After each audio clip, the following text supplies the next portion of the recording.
about what is happening in Israel.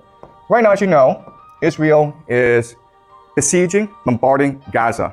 You might have seen the videos on social media. It is disturbing. It is terrible what is happening. The word that is happening, the word that we use for what is happening in Gaza is this word. You're not allowed to say this word on YouTube, but that is the intention. What I will argue, though, is that the truth is far more disturbing than this. What is really happening in Gaza is a ritual sacrifice. And this happens quite often in human history.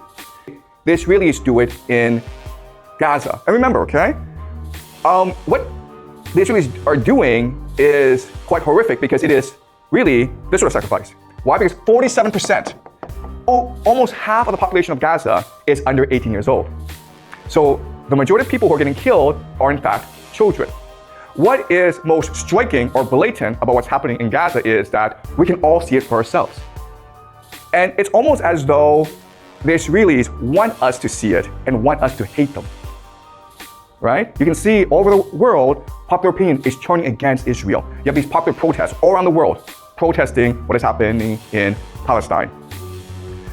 If they really want to do this, right, there are actually much more effective ways of doing this. For example, you could just poison their water.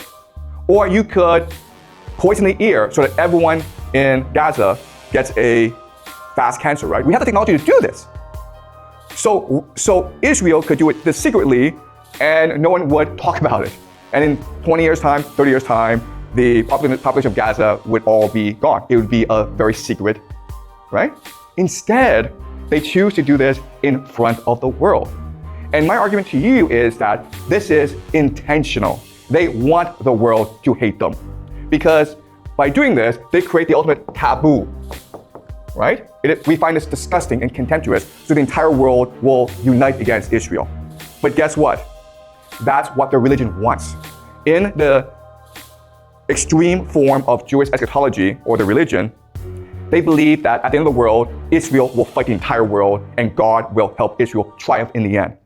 So what's really happening in Gaza is that there are extremists within the Israel government who want to accelerate the process of the end of the world, where Israel will face the world. And if you think about it, the entire idea of this ritual sacrifice is to unite the Israeli population. And what's extremely disturbing and horrifying about it is that this works.